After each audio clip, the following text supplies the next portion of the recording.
Figuring out how to introduce new dog food quickly and smoothly is a problem many dog owners don't realize they may someday need to tackle. After all, dogs are enthusiastic eaters, right? Most of them are true. However, some dogs can be somewhat obstinate when it comes to diet changes. In those cases, you may need to resort to some tricks and gimmicks to get your dog to eat its new food. Here's our quick guide on how to go about it. When and how to introduce new dog food to your pet? Changing dog food is usually an easy and issue-free process. There are lots of reasons to do it too, as well as several different ways to go about it. When is the right time for changing dog food? There are several especially common reasons to try and switch your dog's food. Most are pretty standard, expected, and inconsequential. Some, however, can be necessitated because of a health problem or a behavioral issue. So, let's first go over the possible reasons for switching to new dog food. Your young pup is becoming an adult and needs dog food corresponding to its age. Your dog is becoming a senior and needs a diet change once again. The dog is developing a certain health issue such as kidney disease, diabetes, gastrointestinal problems, or something else. You want to switch to higher quality dog food. You're considering diversifying your dog's diet. Your pet is becoming overweight and you want to rein the weight gain in. You're trying to prevent or deal with your dog's dental issues with a specialized oral health dog food. You need to switch to a more affordable type of food. All of those is perfectly valid reason to change your dog's diet. As you can see, most of them are pretty issue-free too, and are just something dog owners need to do from time to time. Switching dog food to the same or to a different brand? It doesn't really matter as long as the quality of the food is still good. Besides, dog foods vary greatly even within the same brands.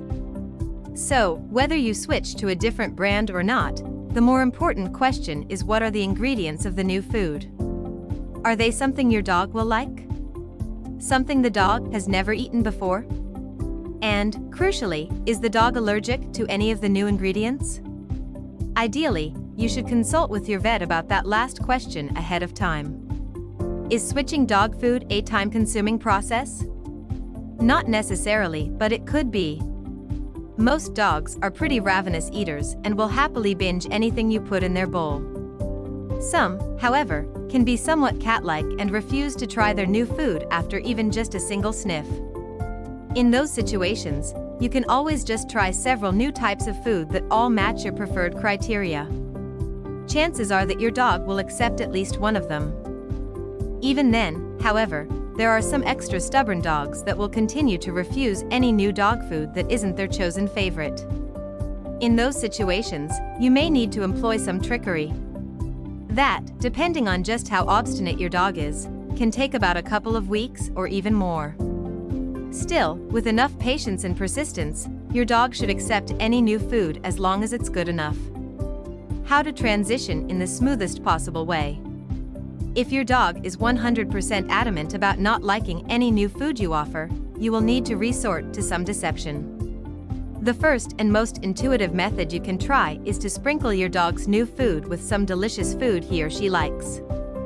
Is your pooch a fan of fish sauce, for example? Adding a spoonful on top of the new food can quickly change your dog's mind. Alternatively, you can mix a few dry treats inside or your dog's favorite kibble in the new food.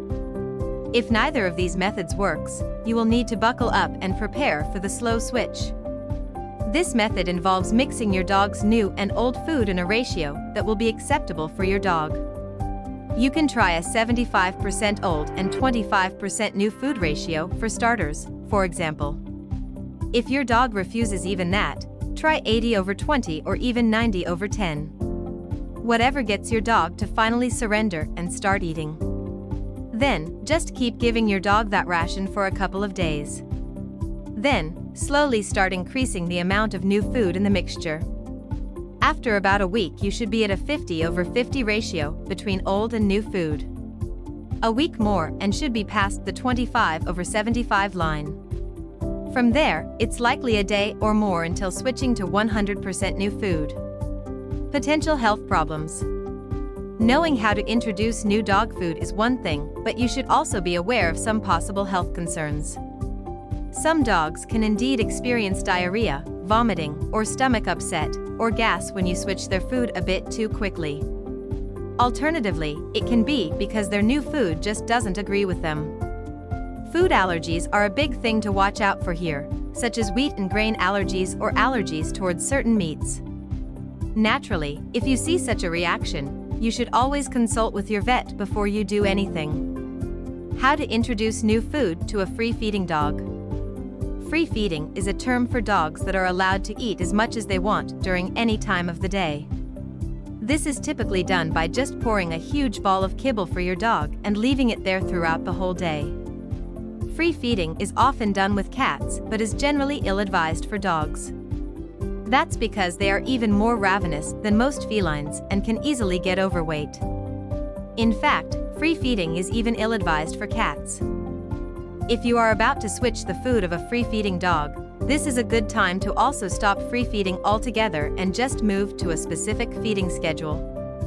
The hours-long pauses between the meals will only incentivize your dog, even more, to eat its new food anyway. Then, after your dog has eaten, remove the bowl even if there's still some food in it. If you liked this video, don't forget to like and subscribe.